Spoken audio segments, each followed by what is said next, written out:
So hello everyone, आज हम discuss करने वाले हैं कोड फोर्सेस अराउंड 918 डे 4 के ए टू जी प्रॉब्लम्स। तो जो पहला प्रॉब्लम है, एक्चुअली ये काफ़ी सिंपल प्रॉब्लम है। इसमें तीन इंटीजर दिए होंगे और ऐसा होगा कि कोई भी दो सेम होंगे, तो हमें एक बताना है कि जो अलग है वो कौन सा है। जैसे 1 to 2 है तो यहाँ पर 1 यूनिक है, तो वो आंसर होगा। 4 3 4 है, 4 यूनिक, 3 यूनिक है, वो आंसर होगा। तो ये बहुत ही अलग अलग तरीकों से किया जा सकता है। इसका सिंपल इम्प्लीमेंटेशन तो ये होगा कि A equals to B, else if B equals to C, ऐसा ये सारी कंडीशंस लगा के हम बहुत इजीली सॉल्व कर सकते हैं। मैंने तो बहुत मैथमेटिकल तरीका यूज़ किया, एज और बीज और सी। अगर आपको और पता है तो ठीक है, नहीं पता तो भी कोई बात नहीं है, पर आप बाकी तरीकों से कर सकते हो। तो अभी हम सेकंड प्रॉब्लम पर मूव करते हैं। किसी को कोई डाउट हो तो पूछ लेना, नहीं तो अभी सेकंड प्रॉब्लम पे मूव करता हूँ। तो एक्चुअली ये प्रॉब्लम भी सिंपल था। इसमें 3 by 3 की ग्रिड दे रखी थी। तो इसमें ए बी ऐसा है कि हर रो में ए बी और सी आएंगे एक एक बार, हर कॉलम में भी ए बी और सी एक एक बार आएंगे। बट इसमें इस क्वेश्चन में एक जगह क्वेश्चन मार्क है। तो मैं बताना उस क्वेश्चन मार्क पे क्या आएगा। तो हर रो और हर कॉलम में ए बी सी तो आएंगे ही आएंगे, ठीक है, ये तो पता ही है। तो हम सिर्फ रो का देख लेते हैं। तो एक्चुअली तीन स्ट्रिंग दे रखी है यानी कि तीन रोज। तो हम ये देख लेंगे कौन सी रो में क्वेश्चन मार्क है। जैसे इस रो में क्वेश्चन मार्क है, तो बस इसमें देख लेंगे कौन सी वाली कौन सा वाला करेक्टर मिसिंग है। मतलब हम बहुत ही सिंपल सिंपल तरीके से कर सकते हैं कि जिस स्ट्रिंग में भी क्वेश्चन मार्क आ रहा है, हम आइटरेट करके देख लेंगे सिंपल। ठीक है, क्वेश्चन मार्क किस स्ट्रिंग में आ रहा है। और उसके बाद हम ये देख लेंगे कि लाइक कौन कौन सा कैरेक्टर नहीं आ रहा है। या फिर एक सिंपल तरीका ये भी हो सकता है, हम ए का काउंट, बी का काउंट और सी का काउंट देख लें। तो जिसका काउंट अलग होगा, मतलब जिसका काउंट कम होगा, मतलब 3 2 होगा, एक का काउंट 2 होगा, बाकियों का 3 3 होगा। जिसका काउंट 2 होगा, वो कैरेक्टर आंसर होगा। तो ये भी बहुत सिंपल तरीका है पूरी ग्रिड का। बस देख लो कि हर किसी का काउंट हम ऐड करते जाएंगे। ठीक है, तो ये था सेकंड प्रॉब्लम। तो ए और बी काफ़ी लाइक C++ बेसिक वाले प्रॉब्लम और बेसिक प्रॉब्लम्स थे बेसिकली, बेसिक कोडिंग प्रॉब्लम्स। अब आ जाते हैं थर्ड प्रॉब्लम पर। तो ये था कि जिसको मैं कह सकता हूँ कि हाँ थोड़ा लाइक CP टाइप प्रॉब्लम। तो इसमें क्या है, इसमें 1 साइड लेंथ के स्क्वायर्स दे रखे हैं, ठीक है। और हमारे पास n बकेट्स हैं, और हर बकेट में A of i wooden squares है 1 by 1 साइज के। तो क्या क्वेश्चन ये है कि क्या हम उन सभी स्क्वायर्स को यूज करके एक परफेक्ट स्क्वायर बना सकते हैं या नहीं। तो ऐसा है कि हमें सारे स्क्वायर्स यूज करने ही पड़ेंगे। तो हम 1 लेंथ के स्क्वायर्स हैं, बेसिकली 1 ही एरिया होगा, 1 into 1। तो ओवरऑल जो इनका जितने भी सारे स्क्वायर्स हैं, तो उनका हम एक बार तो देखो सम ऑफ एरियाज देख लें, क्योंकि अगर हम उनसे ही बना रहे हैं एक बड़ा स्क्वायर, तो उसका area basically sum of areas of the smaller squares होगा, राइट। तो जब हमने सारे स्मॉलर स्क्वायर्स का एरिया ऐड किया, बेसिकली हाँ, तो सारे स्मॉलर स्क्वायर्स का जो हम एरिया है जो कि 1 है, तो basically sum of the array लिया। तो हम ये देखेंगे कि क्या ये एरिया परफेक्ट स्क्वायर है या नहीं। देखो अब 1 by 1 साइज के स्क्वायर है, तो हम किसी भी तरह अरेंज करके उसको स्क्वायर बना ही देंगे अगर वो परफेक्ट स्क्वायर हुआ सम। तो बस हमें ये देखना है कि जो टोटल सम है वो परफेक्ट स्क्वायर है या नहीं। तो जैसे एक ये वाला केस ले लूँ मैं, 14 और 2। तो 14 और 2 का सम क्या है, 16। तो हमें पता है जैसे कि 16 एक परफेक्ट स्क्वायर है, तो ये ऐसा आंसर होगा। बट द थिंग इज, यहाँ 10⁹ है। लाइक A ऑफ i की लिमिट 10⁹ है, और n की भी 2 × 10⁹ है। तो ओवरऑल अगर देखा जाए तो टोटल सम कहाँ तक जा सकता है, 2 × 10⁻14 तक, ठीक है। तो तुम ये कैसे चेक करोगे कि ये परफेक्ट स्क्वायर है या नहीं।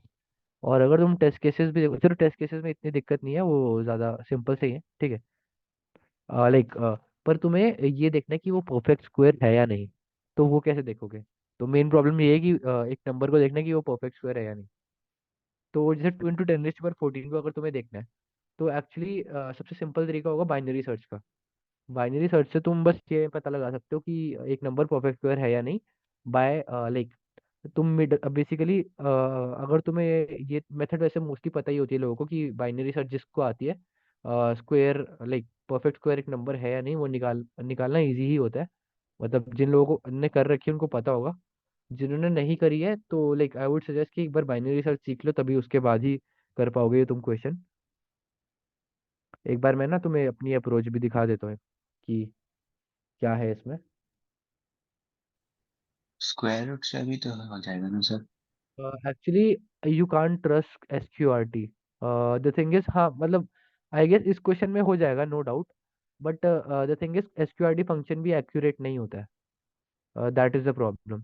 एक्चुअली मैंने नोटिस किया, अगर तुम ना बहुत बड़े नंबर पे 10⁻18 का ना कभी स्क्वायर रूट देखना, और 10⁻18 - 1 का देखना, तब तुम्हें रियलाइज होगा कि कहाँ दिक्कत आती है। वो एक्यूरेट नहीं है एक्चुअली स्क्वायर रूट, तो हमेशा बाइनरी सर्च से करना चाहिए।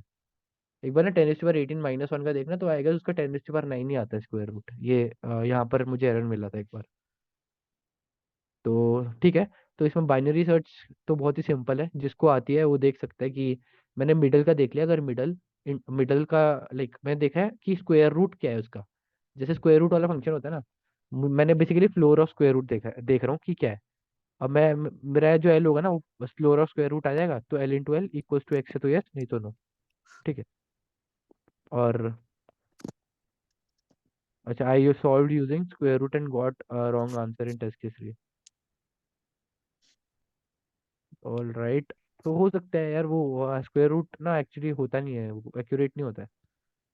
तो हाँ, बस यहाँ पर मिडल एलिमेंट का देख लिया कि middle into middle is great. अगर तो इसका स्क्वायर इससे ज़्यादा है, तो मैं जो अपर बाउंड है वो कम कर दूंगा, नहीं तो लोअर बाउंड को मिडल के बराबर कर दूंगा ऐसे। ठीक है। तो किसी को डाउट है तो पूछ सकते हो, नहीं तो नेक्स्ट क्वेश्चन पर मूव करता हूँ।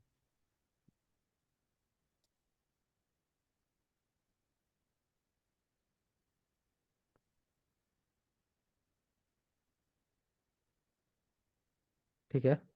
तो इसमें है अननेचुरल लैंग्वेज प्रोसेसिंग।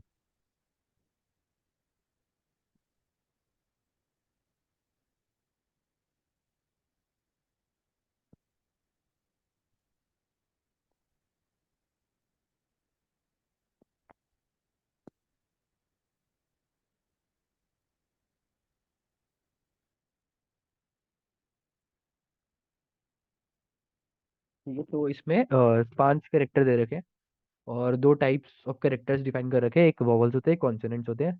ठीक है। तीन कैरेक्टर कॉन्सोनेंट्स हैं, ये दोनों वॉवल्स हैं। अब दो टाइप्स ऑफ सिलेबल्स होते हैं। CV मतलब कॉन्सोनेंट के बाद वॉवल, और एक और टाइप का है कॉन्सोनेंट वॉवल कॉन्सोनेंट। यानी कि ऐसा कुछ BA सी कॉन्सोनेंट के बाद वॉवल आ रहा है यहाँ पर। CED भी है एक सिलेबल, क्योंकि कॉन्सोनेंट वॉवल कॉन्सोनेंट आ रहा है, ये भी है। बट ये लोग नहीं है, वॉवल के आगे वॉवल नहीं आ सकता है, और वॉवल के बाद कॉन्सोनेंट वॉवल से स्टार्ट हो ही नहीं सकता कभी, अगर देखोगे। और ये भी नहीं है क्योंकि अ, हाँ, ये भी पूरा सिलेबा नहीं है, क्योंकि कॉन्सोनेंट वॉवल। ठीक है। अब इन सिलेबल से एक वर्ड बनता है। तो वर्ड में काफी लाइक कंजेक्यूटिव सिलेबल्स होंगे काफी। अब हमें ये रेक्टिफाई करना है कि कौन कौन से सिलेबल्स हैं, हमें उनको अलग करना है डॉट से। अब क्वेश्चन में ना एक्चुअली ये दे रखा है कि हमेशा एक ना एक आंसर होगा ही, ऐसा मतलब ऑब्वियसली एक स्ट्रिंग ऐसी भी तो हो सकती है ना जिसमें लाइक कोई वैलिड स्प्लिटिंग हो ही ना। लेकिन अगर स्टार्टिंग में ही वॉवल आ गया, तो तुम बना ही नहीं सकते कि कहीं भी डॉट लगाओ, वो प्रॉपर सिलेबल्स बन ही नहीं पाएंगे। बट इसमें दे रखा है कि इनपुट ऐसा ही है कि हमेशा बन पाए। तो इसका मतलब क्या है, अगर तुम ध्यान दोगे ना, जैसे सिलेबल है, तो कोई भी स्ट्रिंग होगी, जैसे कॉन्सोनेंट के बाद वॉवल आ रहा है। अब अगली, मान लो उसके बाद एक और सिलेबल आ रहा है, तो अगली बार भी वॉवल के आगे तो कॉन्सोनेंट आना ही पड़ेगा, नो डाउट, क्योंकि वॉवल के आगे लगातार वॉवल आ नहीं सकता। तो ऑब्वियसली इनपुट में लगातार दो वॉवल आपको कहीं देखने को मिलेंगे नहीं। और अगर कॉन्सोनेंट भी आ रहा है, जैसे कॉन्सोनेंट वॉवल कॉन्सोनेंट, इसके आगे दोबारा कॉन्सोनेंट तो आएगा ही, कॉन्सोनेंट वॉवल कॉन्सोनेंट के आगे दोबारा कॉन्सोनेंट आ सकता है। तो एक्चुअली मैक्स टू मैक्स लगातार 2 बार एक कॉन्सोनेंट आ सकता है, उससे ज्यादा बार आ ही नहीं सकता है, क्योंकि फिर वॉवल तो लाना ही पड़ेगा ना किसी तरह। जैसे CVC दोबारा, तो लगातार दो ही कॉन्सोनेंट हो सकते हैं, उससे ज्यादा नहीं। और एटलीस्ट एक होगा ही होगा। तो ये तो ऑब्वियसली स्ट्रिंग में लाइक इनपुट में दिया होगा। अब हमें डॉट कहाँ लगानी है, वो सबसे मेन क्वेश्चन है। तो हम क्या कर सकते हैं, जहां पर हमें लगातार दो कॉन्सोनेंट दिखे, हम उनके बीच में डॉट लगा देंगे एक। और जहां एक ही दिखे, तो उस कॉन्सोनेंट से पहले लगा देंगे। बहुत ही सिंपल तरीका है, क्योंकि आंसर उसका हमेशा कोई ना कोई वैलिड होगा।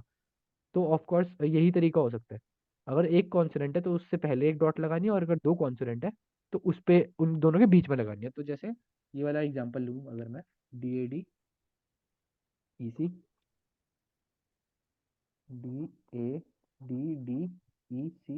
ऐसे ही कुछ है। उसके आगे क्या है, ABEDDAD।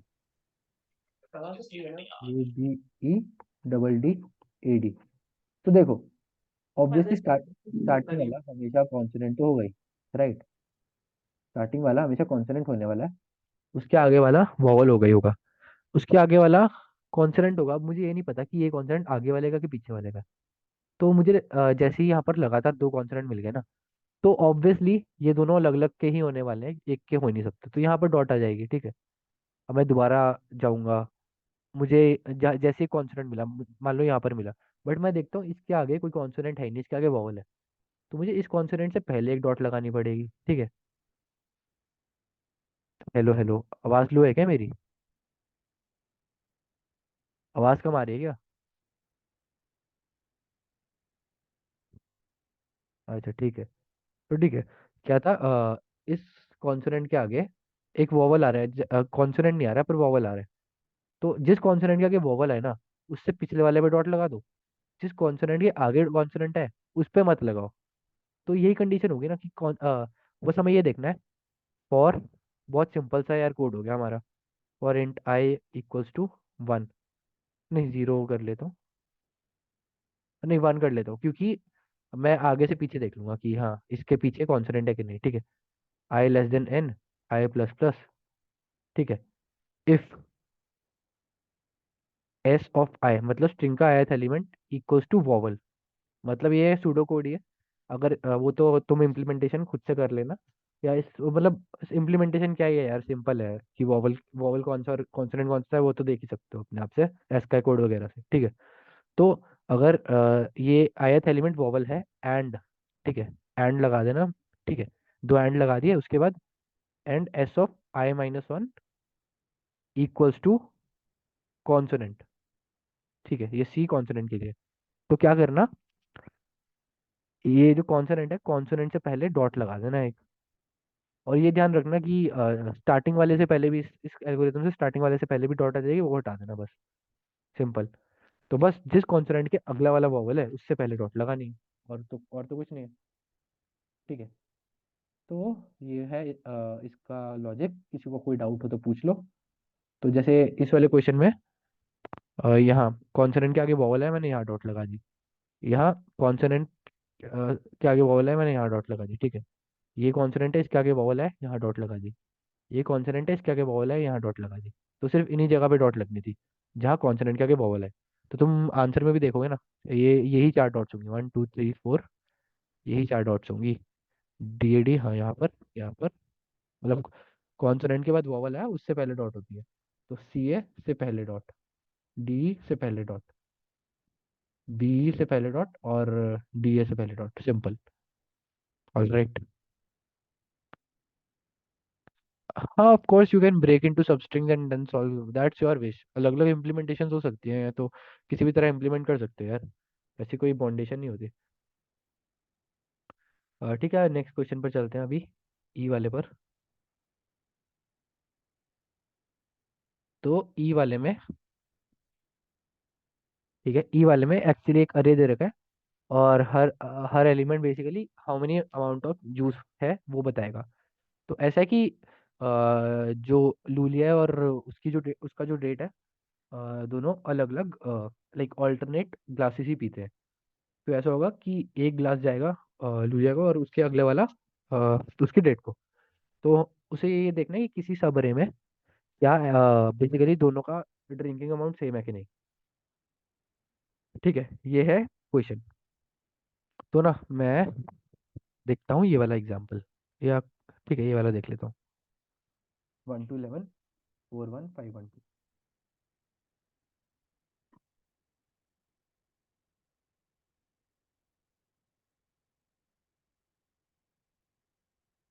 ठीक है, ये एग्जाम्पल ले लेता हूँ, 1 2 11 4 1 5 1 2। तो इसमें देखो, अब मैं क्या कर सकता हूँ इसमें। द थिंग इज, अगर मैं बेसिकली इन दोनों के जो ड्रिंकिंग अमाउंट है उनका डिफरेंस 0 होना चाहिए, राइट। लाइक जितना लूलिया पी रही है और जितना उसका डेट पी रहा है, उन दोनों का ड्रिंक जो अमाउंट है उसका डिफरेंस होना चाहिए। तो क्या मैं ये कर सकता हूँ कि ये वाले इंडेक्स को पॉजिटिव ले लेता हूँ, इसको नेगेटिव, इसको पॉजिटिव, इसको नेगेटिव, इसको पॉजिटिव, इसको नेगेटिव, बेसिकली ऑड इंडेक्सेस को मैं पॉजिटिव ले लेता हूँ और इवन को नेगेटिव ले लेता हूँ, ठीक है। अब ठीक है, अभी तो मैं स्टार्टिंग वाले सबरे से देख रहा हूँ कि 1 - 2 +11 - 4 +1 -5 +1 - 2।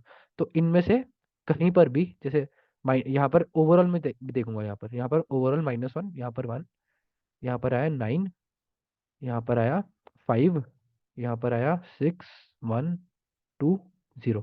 तो ओवरऑल सम देख रहा हूँ। तो अगर यहाँ पर कहीं पे भी ऐसा होता कि ये जीरो आ जाता, जैसे हाँ ठीक है इसमें मुझे जीरो मिल गया, तो ओवरऑल यहाँ पर डिफरेंस जीरो है, तो अगर मैं पूरा का पूरा अरे ले लूँ तो दोनों का डिफरेंस जीरो आएगा। तो हाँ यस होगा। चलो अगर मुझे किसी, चलो मान लो किसी सबरे के लिए देखना होता, तो सबरे के लिए कैसे देखता? सबरे के लिए भी मतलब अगर ये तो पूरे अरे के लिए ये मेथड होगी, अगर सबरे होता तो मान लो यहाँ यहाँ से यहाँ तक लेना था, तो उसके लिए मैं सेम मेथड लगाता, पहले ऑड वाला प्लस इवन वाला माइनस, या फिर ऑड वाला माइनस या इवन वाला प्लस, दोनों में से कुछ भी चलता। तो अगर सबरे मान लो इवन इंडेक्स से भी शुरू होता तो प्लस माइनस से तो फर्क पड़ता ही नहीं है। तो अगर तो मान लो कि जो प्रीफिक्स सम आ रहा है, ये प्रीफिक्स सम ही मान लेते हैं ना इसको, है ना? ठीक है, प्रीफिक्स सम आ रहा है, अगर किसी भी सबरे का जीरो आ रही है प्लस माइनस करके, ऑल्टरनेटिव सम किसी भी सबरे का जीरो आ रहा है, तो हमारा आंसर ये है। तो हम कैसे देख सकते हैं? अगर कोई भी दो प्रीफिक्स सम जो है, अगर किसी भी दो, कोई भी दो प्रीफिक्स सम सेम हो गए, तो आंसर हमारा यस होने वाला है यार। क्योंकि हमेशा ऑल्टरनेटिंग ही चल रहे हैं, प्लस माइनस जीरो, मतलब प्लस से शुरू करें माइनस से शुरू करें, जीरो पे तो कोई फर्क नहीं पड़ेगा ना। तो अगर कोई भी दो प्रीफिक्स सम सेम है, तो आंसर यस हो जाएगा। और हम ये इजीली कर सकते हैं मैप में स्टोर करके, एक मैप लिया, ठीक है, इनिशियली मैप में जीरो स्टोर करेंगे, क्योंकि जीरो कहीं भी जीरो आया तो हमारा आंसर यस होने वाला है। तो मैप में जीरो स्टोर कर लिया, और उसके बाद बाकी जो जो प्रीफिक्स हमारे एक एक करके स्टोर कर रहे हैं, और हम देख रहे हैं कि पहले से प्रेजेंट है कि नहीं, अगर हाँ है तो यस आ जाएगा, अगर एक बार भी ऐसा नहीं होता है तो नो आ जाएगा, सिंपल। तो सबको समझ आया क्या? किसी को कोई डाउट है तो पूछ सकते हो। सर एक और बार बता दीजिए सर, इम्प्लीमेंटेशन कैसे किया? इम्प्लीमेंटेशन यार बहुत सिंपल है। क्या लिया मैंने, ये सम लिया, ये सम प्रीफिक्स सम है बेसिकली, ठीक है। एक मैप लिया, मैप में मैंने एम ऑफ जीरो यानी कि जीरो मैंने मान लिया कि वो प्रेजेंट है, तो m of zero equal to 1 कर दिया, ठीक है। अब int z equal to zero करा है मैंने बेसिकली। अभी तक आंसर मेरा नो है, मुझे एक बार भी कोई भी डुप्लीकेट प्रीफिक्स सम नहीं मिला है, ओके। अब अगर ऑड वाले इंडेक्स है तो मैं ऐड कर रहा हूँ, इवन वाला इंडेक्स है तो माइनस कर रहा हूँ सम से। और मैं मैप में देख रहा हूँ कि अभी करंट सम है उसके बराबर कोई सम था कि नहीं। अगर कोई सम मुझे मिल जाता है ना सेम टू सेम, तो मतलब इस इंडेक्स से लेकर उस इंडेक्स तक जो सबरे है उसका जो अल्टरनेटिंग सम है वो जीरो है, यानी कि उसमें हमें आंसर मिल जाएगा। तो अगर एक बार भी मुझे मैप में मिल जाता है ना, तो मैं जेड इक्वल टू वन कर दूंगा। जेड इक्वल टू वन का मतलब यस है, मतलब इफ जेड तो यस, नहीं तो नो। और ये मैप में भी डाल दूंगा, ये जो सम है ना टोटल ये। सर एक बार लास्ट वाला टेस्ट क्वेश्चन करिए। All right. किसी ने बोला कि लॉजिक समझ नहीं आया कि वाई सेम पर यस। सेम पर यस इसलिए क्योंकि ये देखो ना, उनका डिफरेंस जीरो होगा ना। तुम बेसिकली तुम्हें प्रीफिक्स सम देखना है, अगर तुम मान लो किसी सबरे का सम देखते हो नॉर्मली प्रीफिक्स सम में, किसी सबरे का सम देखते हो अगर तुम, जैसे चलो मान लो यहाँ पर, ये यहाँ 5 था और यहाँ पर 1 और 1 है, देखो ये दोनों सेम है। अब तुम्हें ये जानना है कि इस पे आंसर यस क्यों है। तो अगर तुम सिर्फ ये अरे लो, ये वाला -2 11 -4 1 -5, तो एक्चुअली ना इसका जो सम है, ओवरऑल जो सम है वो, एक मिनट मैंने यहाँ पर शायद गलत कैलकुलेट कर दिया है आई गेस। यहाँ पर एक्चुअली 10 आएगा। चलो वो छोड़ो, यहाँ 11 की जगह मैं मान लेता हूँ यहाँ पर 10 था, ठीक है। 11 नहीं है 10 है। तो -2 -4 -1 कितना हो, -11, और ये +11। तो ये जो दूसरा बंदा है वो ये दो ग्लासेस पिएगा, और जो लूलिया है वो ये वाली ग्लासेस पिएगी, तो 11 11 दोनों का हो गया यार। तो 11 11 दोनों का है, तो हमें आंसर मिल गया ना। तो प्रीफिक्स सम यहाँ पर 1 था और यहाँ पर 1 था, तो 1 माइनस, बेसिकली हमें प्रीफिक्स सम का, बेसिकली अगर हमें किसी सबरे का प्रीफिक्स सम देखना है, तो वो इसका सम माइनस इसका सम होगा ना। इफ यू रिमेम्बर प्रीफिक्स सम अगर किया है तो सबरे का अगर तुम्हें सम देखना है तो प्रीफिक्स सम से निकाल सकते हो ना किसी भी सबरे का सम। तो ये ऑल्टरनेटिंग सम है, तो हम किसी भी सबरे का ऑल्टरनेटिंग सम सब ट्रैक करके निकाल सकते हैं इजीली। अब समझ आया क्या?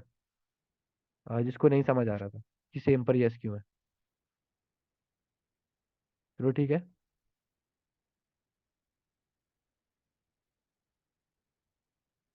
ठीक है, लास्ट वाला समझाऊं कि नहीं, या समझ आ गया? आ गया सर, चलेगा। ठीक, ठीक है, ठीक है। All right. किसी को अभी भी डाउट है तो बोल सकते हो।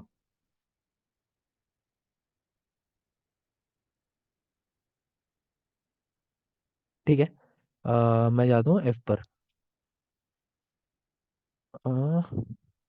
ठीक है, तो एफ में क्या दे रखा है? एफ में ना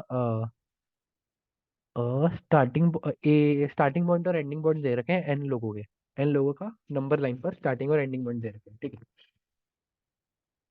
और सबके स्टार्टिंग और एंडिंग पॉइंट सारे डिस्टिंक्ट ही है, मतलब कोई भी कोलाइड नहीं करेंगे स्टार्टिंग और एंडिंग पॉइंट किसी के भी। अब ऐसा है, सब एक एक की स्पीड से चलते हैं और अपने फाइनल पॉइंट तक जाते हैं। तो हमें ये देखना है कि कितने पेयर ऑफ पीपल एक दूसरे को क्रॉस करते हैं, बेसिकली एक ना एक बार मिलते हैं बीच में। तो देखते हैं कैसे होगा ये। ठीक है, एग्जाम्पल के थ्रू करते हैं। तो मान लो मैं ये वाला लेता हूँ, 263945। 263945। All right. ठीक है, 18710 -200, ऐसे ही था ना? I guess. ठीक है, यही था। अब नंबर लाइन पे अगर मैं देखूं तो देखते हैं क्या बात बनती है यहाँ पर। नंबर लाइन पे देख लेते हैं एक बार। ठीक है, तो सबसे पहला -2 है इसका, और इसका लास्ट पॉइंट इसको 100 मान लेते हैं, ठीक है। अब इसको स्केल मत करना, मैं बस ऑर्डर में ही लिखूंगा पॉइंट्स। इसके बाद कौन सा आता है? 1 आता है। ठीक है, ये मान लेते हैं, इसको मैं 1 इंडेक्स दे देता हूँ। यहाँ पर 1 आता है। 1 आता है, इसको 2 इंडेक्स दे देता हूँ कि कौन से बंदे का है। और यहाँ 9 आता है, यहाँ 8 आता है, यहाँ आता है, और यहाँ 10 भी आएगा, ठीक है। 10 आएगा। 9 8 6 5 4 3 2। ठीक है, अब मैं सबको इंडेक्स से दे दूंगा कि कौन से, ठीक है। मैं 1 2 3 4 5 6, तो इसको मैं 6th इंडेक्स दे रहा हूँ। ठीक है, 1 और 2 वाले को, सॉरी 2 और 6 वाले को मैं 1 इंडेक्स दे रहा हूँ। 2 6। 3 9 को सेकंड इंडेक्स। 4 5 को थर्ड इंडेक्स। 1 और 8 को फिफ्थ इंडेक्स दे देता हूँ, ठीक है, फिफ्थ इंडेक्स। और 7 और 10 को, 7 रह गया यार यहाँ पर, तो 7 और 10 को मैं देता हूँ। अ, यार एक मिसिंग हो गया, चलो इसको फोर्थ इंडेक्स दे देता हूँ, फोर्थ मिसिंग रह गया गलती से। तो ये इंटरचेंज है बेसिकली। इसका इंडेक्स 5 है, इसका इंडेक्स 4 है। ठीक है, मैंने ऐसे इंडेक्सिंग कर दिया सबकी, ठीक है। ये थोड़ा मिनट शेयरिंग बंद हुई है क्या शायद? एक, हाँ ठीक है। तो इसको ये 1 है, ये भी 1 है, ओके। तो अब मुझे देखना है कि कहाँ कहाँ पर बंदे मिल सकते हैं। तो मैं 1, चलो ऐसा होगा कि जो 1 वाला बंदा है ना वो इनिशियली 2 पर होगा। तो वो 1 की स्पीड से चलेगा, तो अगली बार वो 3 पे पहुंचेगा, अगली बार वो 4 पे पहुंचेगा, फिर 5 पे। और लेकिन बाकी सारे भी देखने ना, बाकी सारे कैसे मूव कर रहे हैं। तो ये वाला जो बंदा है ये अगले पे जाएगा, ये अगले पे जाएगा। तो तुम सोचोगे कि इस हिसाब से कभी कोई मिल नहीं पाएगा, क्योंकि सबके पॉइंट्स डिस्टिंक्ट है, इनिशियल पॉइंट सबके डिस्टिंक्ट है। और सब एक की स्पीड से जा रहे हैं, तो कभी मिलेंगे ही नहीं। बट वो मिलेंगे तब जब कोई एक रुक जाता है। तो जैसे जो फर्स्ट इंडेक्स वाला है वो कहाँ रुक रहा है? 6 पर रुक रहा है। अब जो ये 3 4 5 पे जो मान लो जो ये 3 पर स्टार्ट हो रहा था, ये कभी इसको मिल पाएगा क्या? मतलब ये लाइक 6th इंडेक्स पे जब ये एंड करेगा तो इसको मिल पाएगा क्या? एक्चुअली नहीं मिल पाएगा, क्योंकि ये बाद में स्टार्ट हो रहा है। मतलब सॉरी, अगले पॉइंट पर स्टार्ट हो रहा है, दोनों की स्पीड सेम है। तो ये हमेशा आगे रहने वाला है, ठीक है। ये कहीं पीछे नहीं हो पाएगा इससे। तो ये मिल ही नहीं पाएगा, कभी नहीं मिल पाएगा ये। ठीक है, अब ठीक है, तो ये इससे मिल नहीं पाएगा, 3 वाला, 4 वाला भी नहीं मिल पाएगा। क्योंकि लाइक मैं पॉइंट 6 की बात करूँ, 6 पॉइंट पे नहीं मिल पाएगा 4 वाला कभी भी इसको। क्योंकि ये उसमें क्योंकि ये इसके बाद में स्टार्ट हो रहा है ना। ठीक है, अब 1 वाले की बात कर लेते हैं। 1 वाला इसको 6 पे मिल पाएगा कि नहीं? तो 1 वाला तभी मिल पाएगा अगर वो उसका जो एंडिंग पॉइंट है ना वो 6 से बड़ा है। क्योंकि वन उससे पहले आ रहा है। तो ऐसा होगा जब ये सिक्स पॉइंट पर होगा तो वन वाला जो वन पॉइंट वाला है वो फिफ्थ पॉइंट पर होगा। अब वो सिक्स पर रुक जाएगा, अब वन वाला अगली बार सिक्स पे चला जाएगा अगर उसका एंडिंग पॉइंट इसके बाद है। तो अगर मुझे ये देखना है कि किसी पॉइंट का एंडिंग पॉइंट अगर ए आया है, और सॉरी स्टार्टिंग पॉइंट ए आया है और बी आया है, और एंडिंग पॉइंट बी आया है, तो उसके बी आई पॉइंट पे उससे कितने लोग मिलके जाएंगे, मुझे अगर ये देखना है तो कैसे देखूंगा। तो मुझे पता चलेगा कितने एजे हैं, so that a j is less than a i and b j is greater than b i. तो मुझे ये देखना है। अगर मैंने ये फाइंड कर लिया ना कि कितने ऐसे हैं, कितने जेस हैं ऐसे, तो मैं वो आंसर में ऐड कर दूंगा हर एक आई के लिए। मुझे हर एक आई के लिए ये करना है। तो बेसिकली मुझे ये ढूंढना है कि कितने ऐसे पेयर ऑफ नंबर है so that a j is less than a i and b j is greater than b i. तो ये मैं कैसे कर सकता हूँ? तो एक्चुअली इसमें थोड़ी इम्प्लीमेंटेशन लगेगी, पहले तो सॉर्ट करना होगा सबको। सबका सबको ना स्टार्टिंग इंडेक्स के अकॉर्डिंग सॉर्ट कर देना होगा। तो -2, 100 सारे पेयर्स को सॉर्ट कर रहा हूँ मैं, ठीक है। अगला होगा 1, 8, ठीक है। 2, 6, 3, 9, 4, 5 स्टार्टिंग इंडेक्स के बेसिस पे सॉर्ट कर रहा हूँ, तो इस तरह से होंगे। अब अगर मैं किसी आयत नंबर पर आ तो आयत इंडेक्स पर आ जाता हूँ, तो ऑब्वियसली जो उससे पहले वाले हैं ना वो सारे, उनका सबका स्टार्टिंग पॉइंट उससे पहले होगा। अब अब मुझे ये देखना है कि जितने मेरे जो जितने इंडेक्स गुजर गुजर चुके हैं उनमें से कितने ऐसे हैं जिनका जो एंडिंग पॉइंट है ना, एंडिंग पॉइंट वो इससे ज्यादा है, सिक्स से ज्यादा है। तो वो कैसे कर सकता हूँ? क्या मैं इसको एक सेट में स्टोर कर सकता हूँ?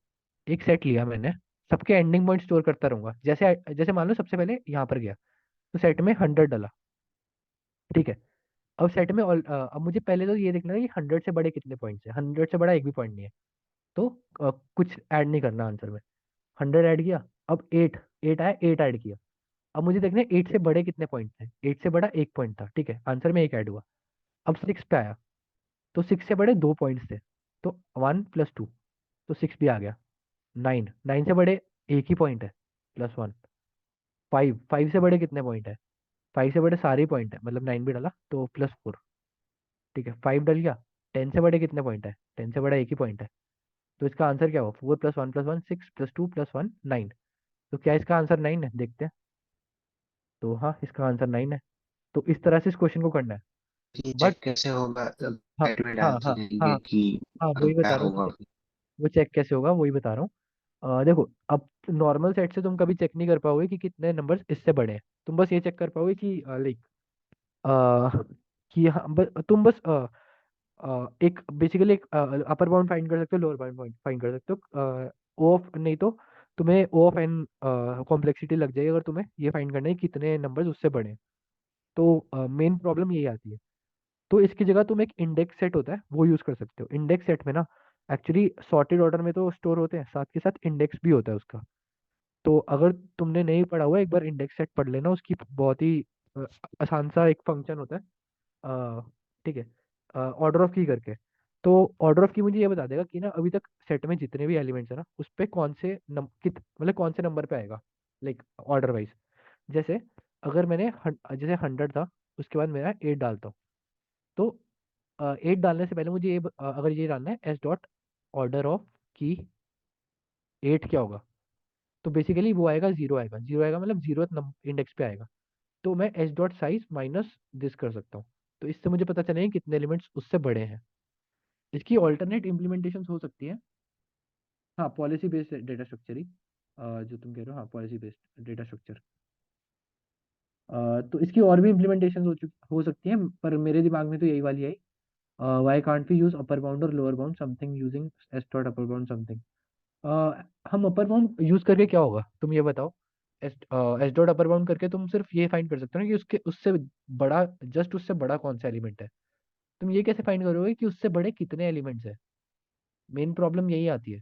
तुम कितने बड़े एलिमेंट्स है उससे वो फाइंड नहीं कर पाओगे ना अपर बाउंड से। समझे? बाकी तुम सेगमेंट ट्री भी यूज कर सकते हो यार। लाइक अगर तुम्हें ऑर्डर ये वाला इंडेक्स सेट नहीं यूज करना है, ये सेगमेंट ट्री से ही बहुत आसानी से हो जाएगा। मतलब वही एक बड़ा सा सेगमेंटरी बना लेना, और उसमें बस डाल देना कि कहाँ कहाँ पर एलिमेंट्स है। तुम्हें बस ये देखना कि उससे बड़े वालों का टोटल सम क्या है काउंट का। सेगमेंटरी से भी बहुत इजीली हो जाएगा।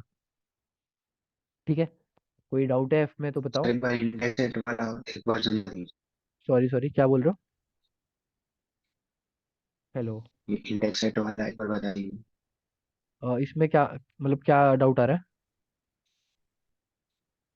एक बार मैं तुम्हें कोड वो दिखा देता हूँ। इंडेक्स सेट का एक बार यूज कैसे की।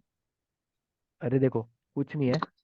एस डॉट ऑर्डर ऑफ की मुझे अगर मैं ये एलिमेंट सर्च करूंगा, उसमें मुझे ये बताएगा कि कौन से पोजीशन पर आएगा। लाइक सॉर्टेड ऑर्डर में कौन सी पोजीशन पर आएगा। तो ये बताएगा, वो भी जीरो इंडेक्स्ड, मतलब जीरो इंडेक्सिंग से कौन सी पोजीशन पर आएगा। अगर ये सबसे छोटा एलिमेंट है तो जीरो आएगा। अगर ये एक एलिमेंट से बड़ा है तो वन आएगा। अगर दो एलिमेंट से बड़ा है तो टू आएगा। तो जितने एलिमेंट से बड़ा है वो आएगा। तो मैं एस डॉट साइज मुझे ये बताएगा कि टोटल साइज क्या है। तो साइज माइनस कितनों से ये बड़ा है, वो निकाल लूँ अगर मैं, तो ये आ जाएगा ना, ये कितनों से छोटा है। कितनों से छोटा निकालना है तो ये साइज माइनस ये कितनों से बड़ा है। ये फॉर्मूला हो जाएगा सिंपल। और मैं ये आंसर में ऐड कर दूंगा। और इंसर्शन तो सिंपल ही है, ऐसे ही करते हैं इंसर्शन। बस इसके लिए ऊपर ये कोड लिखना पड़ता है काफी। सर ये ऑर्डर ऑफ की वाला जो ऑपरेशन है वो लॉगिन में होता है क्या। हाँ, लॉग एन में होता है वो। एक बार ना पढ़ लेना पॉलिसी बेस्ड डेटा स्ट्रक्चर, उससे एक बार पढ़ लोगे तो तुम्हें बहुत अच्छे से समझ आ जाएगा। Okay alright, sir. ठीक है।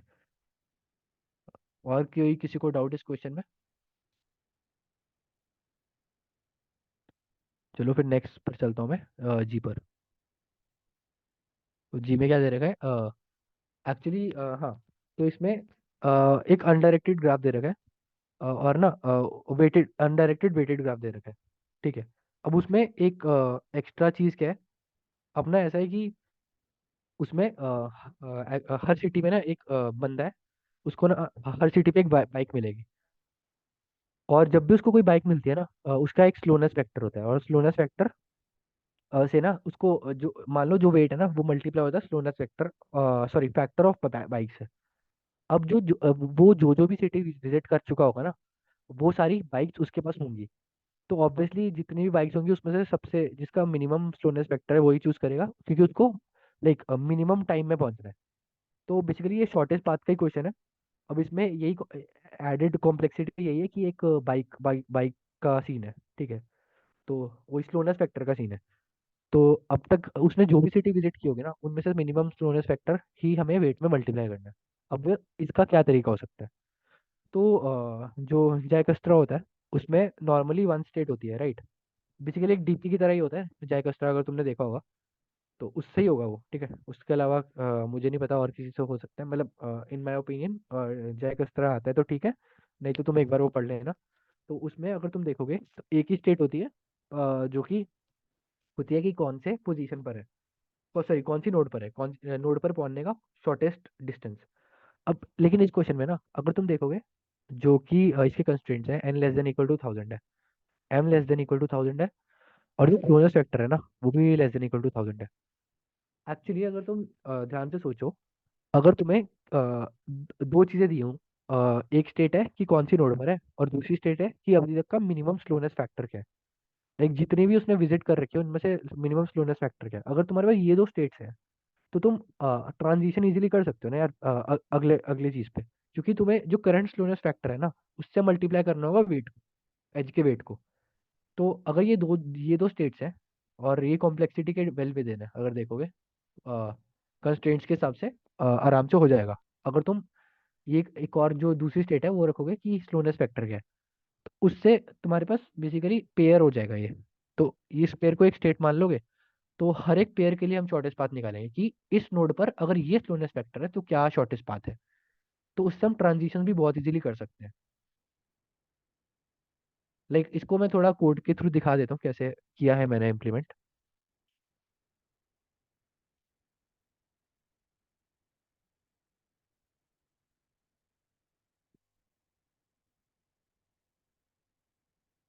तो इसमें जैसे मैंने एक्चुअली ये डिस्टेंस वेक्टर है, तो मैंने इसमें दो स्टेट बना लिया है। दूसरी स्टेट है स्लोनेस फैक्टर का है।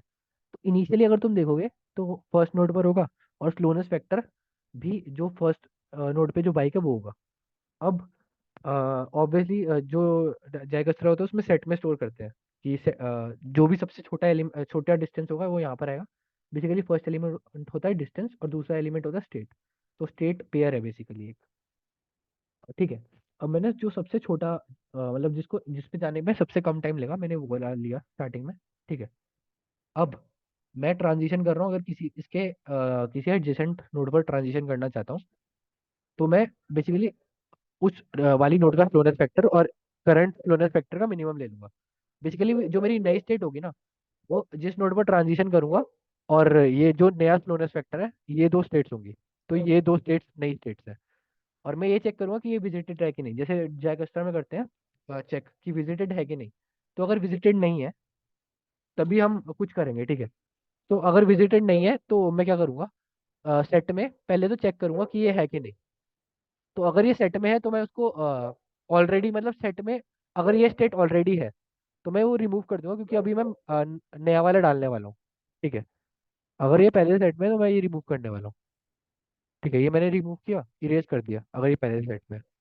और मैंने नया डिस्टेंस बेसिकली क्या होगा, जो इसका ऑलरेडी जो मैंने डिस्टेंस शॉर्टेस्ट पाथ कैलकुलेट कर रखा था वो, और मिनिमम लूंगा उसका ट्रांजिशन से। तो देखो, जो पिछली नोड थी उसमें उस तक पहुंचने का शॉर्टेस्ट पाथ ये था, प्लस यू डॉट सेकेंड मतलब एज का वेट इनटू जो पिछले वाले का स्लोनेस फैक्टर था, मतलब उससे पहले वाला जो भी मिनिमम स्लोनेस फैक्टर था वो मैंने ले लिया। तो ये वाली स्टेट मतलब इस वाली स्टेट पे जो भी ये था स्लोनेस फैक्टर जो मिनिमम था वो मैंने वेट से मल्टीप्लाई कर दिया। तो मतलब नई नोड और उसका स्लोनेस फैक्टर के लिए मेरे पास मिनिमम डिस्टेंस आ जाएगा और मैं सेट में डाल दूंगा वापस। तो ये मॉडिफाइड जाइक्स्ट्रा ही है। मॉडिफाइड जाइक्स्ट्रा में बस दो स्टेट लिए और कुछ नहीं। और एंड में बस मैं बस nth नोड पे लाइक सारे स्लोनेस फैक्टर का मिनिमम ले लूंगा और कुछ नहीं। ठीक है। समझ आया कि नहीं? कोई डाउट है तो पूछ सकते हो इसमें।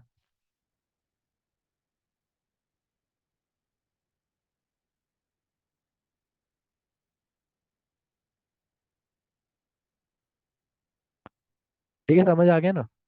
चलो ठीक है फिर, लाइक लेट्स एंड दिस। और किसी ने प्रोफाइल रिव्यू के लिए बोला था, है क्या वो अभी मीट में? यस सर है। ठीक है ठीक है। लाइक एक बार मैं ये बंद करके तुम्हारा प्रोफाइल रिव्यू कर देता थैंक यू सर। हूँ। हाँ।